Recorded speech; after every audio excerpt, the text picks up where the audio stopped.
In a time long ago, in a land surrounded by idol worship, a boy was born into a family of false beliefs. His name was Ibrahim, the son of Azar. From the very beginning, Ibrahim was different. While people around him bowed to statues, he looked on with deep confusion. He watched his father carve idols with his own hands, then worship them as gods. Ibrahim asked himself, "How can something you make with your hands be your creator?" Even as a child, he began to question everything that didn't make sense. One day he asked his father, "Why do you worship what does not speak, hear, or help you in any way?" But his father grew angry. He didn't listen. He warned his son to stop questioning their gods. Ibrahim was not afraid. His heart was filled with light. He knew that truth and guidance must come from somewhere greater. He began searching for answers, not among people, but among the stars, the sky, and creation. At night, he saw a shining star and said, "This is my Lord." But when it faded, he said, "I do not love things that disappear." Then he saw the moon rise, more beautiful than the star. "This must be my Lord," he thought, but it too disappeared. Next came the blazing sun, greater than all before. "This is my Lord," he said. But by sunset, it too vanished. At that moment, Ibrahim understood. These are not gods. They rise and fall. They do not control anything. He looked to the heavens and declared, "I turn my face to the one who created the heavens and the earth. I will never be among those who associate others with him." His belief was now firm. Allah had guided his heart. He would become the first in his people to reject idols. He began spreading his message. He called others to worship Allah alone, the one who hears, sees, and answers. He spoke with wisdom and calmness, said, "Do you worship what you've created? Allah is the one who created you and everything around you." But the people didn't listen. They turned away, blind to the truth, proud of their statues. Ibrahim warned them of the falsehood of idol worship. He reminded them of past nations destroyed for their arrogance. Said, "These idols cannot harm you or help you. They cannot even move." They mocked him. They laughed and said, "We found our fathers doing this, and we will continue." Their hearts were sealed with ignorance, and their traditions meant more to them than truth. Still, Ibrahim persisted. Day and night he tried to reach their hearts, spoke kindly, even to those who insulted him. His message was pure, and his mission was clear. He begged his father to listen, said, "Oh, my father, follow me. Okay, I will guide you to a straight path." "Oh, my father," he said, "do not worship Shaitan. Surely Shaitan is a rebel against the most merciful." But his father refused. He threatened him, saying, "If you don't stop, I will stone you. Leave me now." Ibrahim's heart ached, but he responded with grace, "Peace be upon you. I will pray to my Lord to forgive you." He walked away from his father, away from his people, alone in body, but strong in spirit. Ibrahim had chosen truth over comfort. He had chosen Allah over family, society, and safety. And his journey was only just beginning. One day, as his people prepared for a grand festival outside the city, Ibrahim saw his chance to challenge their false gods. While the city was empty, he entered the great temple where all the idols stood in silence. He looked at them closely, surrounded by plates of food that no one had touched. He said to the idols, "Why don't you eat? Why don't you speak?" But there was no answer. He knew they were lifeless, powerless objects. And so, with a strong hand and firm heart, he lifted an axe and smashed them. He shattered every idol, leaving only the largest one untouched. He then hung the axe around its neck. When the people returned from their celebration and saw their gods destroyed, they were filled with rage. "Who has done this to our gods?" they cried out. Someone said, "We heard a young man named Ibrahim speaking against them." They brought him forward and demanded answers. Ibrahim stood calmly before them and pointed to the largest idol. He said, "Ask him. He has the axe." The people were stunned. They looked at the idol, then at each other. Deep inside, they knew it could not speak. Their minds knew the truth, but their pride refused to accept it. They said, "You know these idols don't speak?" Ibrahim replied, "Then why do you worship things that can neither benefit nor harm you?" Instead of listening, they turned their anger toward him. They plotted to destroy him and set an example. "We will burn him alive," they said, "and defend our gods." They gathered firewood for days, building the largest fire their city had ever seen.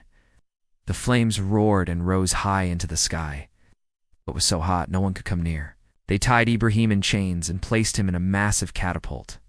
From afar, they hurled him into the blaze. Allah, the most powerful, gave a command that would change everything. He said, "O fire, be cool and safe for Ibrahim." At that moment, the fire lost all its heat. It no longer burned. Inside the flames, Ibrahim stood unharmed, calm, peaceful, protected by his Lord. Those who watched were speechless. They had never seen anything like it. The fire obeyed Allah. This was a miracle, a sign that he was truly a messenger. Yet even then, most of his people refused to believe. Their hearts were blind. Realizing his people would never change, Ibrahim left his homeland for good. He migrated from his city, leaving behind everything: his family, his possessions, his memories. He walked away not in defeat, but in devotion. He trusted that Allah would guide him and protect him wherever he went. His journey took him through distant lands, from Babylon to Syria to Egypt and beyond. Everywhere he went, he continued calling people to worship Allah alone, with wisdom, strength, and patience. He stood before kings and tyrants and never feared them. He argued with a king named Nimrod who claimed to be God. Ibrahim said, "My Lord gives life and causes death." The king replied, "I can do that too." Ibrahim responded, "Allah brings the sun from the east, bring it from the west." The king was silenced. He had no answer. Ibrahim's words were clear and his logic undeniable. But again, arrogance blinded them from the truth. Through all of this, Ibrahim never stopped believing, never stopped calling, never gave up. His trust in Allah only grew stronger, and soon, Allah would test him with something even greater. Years passed. Ibrahim continued traveling, preaching, and worshiping Allah alone. But in his heart, he longed for something deeply personal: a child. He and his wife Sarah were elderly, and she had not been able to bear children, but they kept praying. Ibrahim asked Allah to grant him a righteous son, not just any child, but one who would carry the message of faith. And Allah answered his prayer. Through his second wife Hajar, he was blessed with a son named Ismail. Ibrahim was filled with joy. Ismail was gentle, kind, and obedient from a young age. He loved his son dearly, and they lived peacefully in a remote valley. But then came a test, the greatest test of all. One night, Ibrahim had a dream. In the dream, he saw himself sacrificing his son Ismail. As a prophet, Ibrahim knew that dreams like this were not imagination. They were revelation. This was a command from Allah. It was a test not of violence, but of trust, of love, of surrender.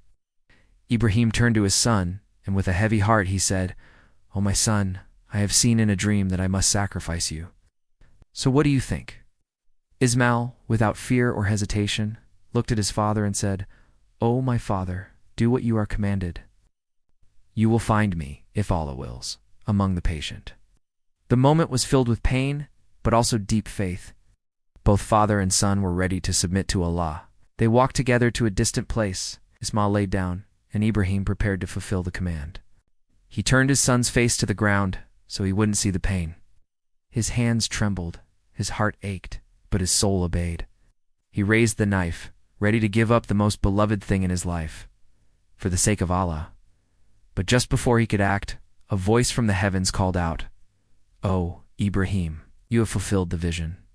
Allah had accepted the sacrifice, not of blood, but of intention, love, and full submission.